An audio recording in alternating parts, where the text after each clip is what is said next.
இன்றைய இதமான காலை தென்றலில் அனைத்து அன்பு உள்ளங்களுக்கும் என் இனிய காலை வணக்கம். இன்று ஒரு குறள். அதிகாரம் 11. செய்நன்றி அறிதல். செய்யாமல் செய்த உதவிக்கு வையகமும் வானகமும் ஆற்றல் அரிது. தனக்கு முன்பு ஒருவன் எந்த உதவியும் செய்யாத போது மற்றவருக்கு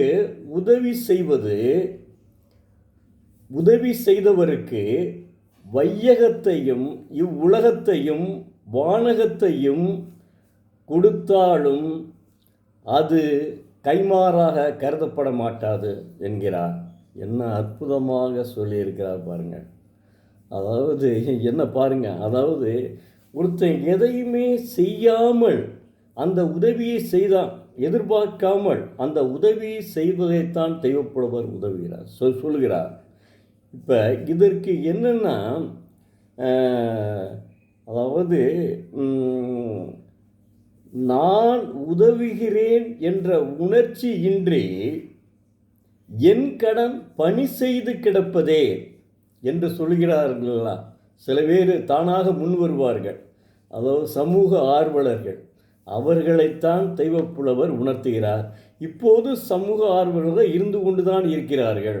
தாமாகவே என்ன செய்கிறாங்க, வெளியில் இருந்த பிச்சைக்காரர்களை கொண்டு போய் பிச்சைக்காரர்கள் மறுவாழ்வு இல்லத்திற்கு சேர்க்கிறார்கள். இப்படி பல வகையான செயல்கள் செய்கிறார். இதைத்தான் தெய்வப்புலவர் உணர்த்துகிறார். அதாவது செய்யாமல் செய்த உதவிக்கு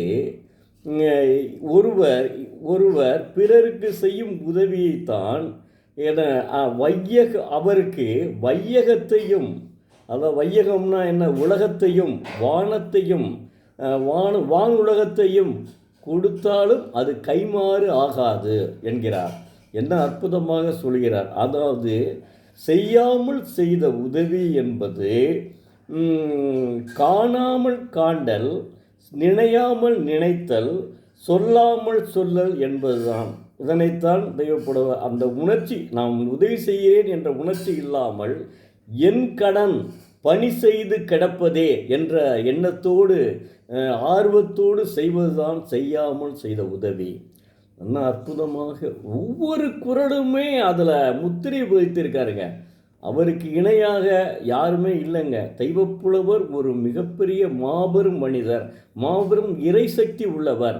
அதில் மறுக்கவே இல்லை. இந்த அளவுக்கு 2000 ஆண்டுகளுக்கு 2300 ஆண்டுகள் கரெக்டாக சொல்ல போனால் சரி, 2000 ஆண்டுகளுக்கு முன்பு இப்படி ஒரு மனிதர் இருந்திருக்கிறார். மனிதர் நீங்கள் நன்றாக புரிந்துகிறோம்னு சில பேர் இப்போ மழித்தலும் நீத்தலும் வேண்டாம் உலகில் அப்படின்னு ஒரு குரல் வருதுல, அது மாதிரி சாமியார் ஆகிக்கிட்டு சும்மா தவறு செய்கிறாங்கல்ல, அந்த மாதிரி கிடையாது. அவர் சாதாரண மனிதர் மனிதனுக்கு கூறிய அறிவுரை தான் திருக்குறள்.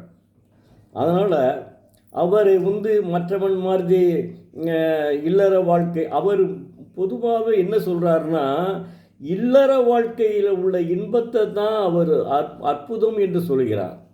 இல்லற வாழ்க்கை தான் அவருக்கு முக்கியம். அதாவது துறவரத்தை கூட அவர் சரியாக சொல்லவில்லை. அதிலிருந்து என்ன செய்யணும்னா, அவரே இல்லற வாழ்க்கையில் வாசகியும் வள்ளுவனும் போல வாழ்க தான் முன்னாடியெல்லாம் சொல்லியிருக்கிறார்கள்.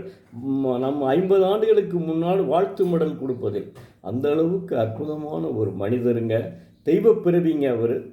தெய்வப்பிறவி தான் அவர். என்னை பொறுத்தளவுக்கு அவர் ஒரு தெய்வப்பிறவி. நன்றி, வணக்கம். நாளை மீண்டும் பார்ப்போம்.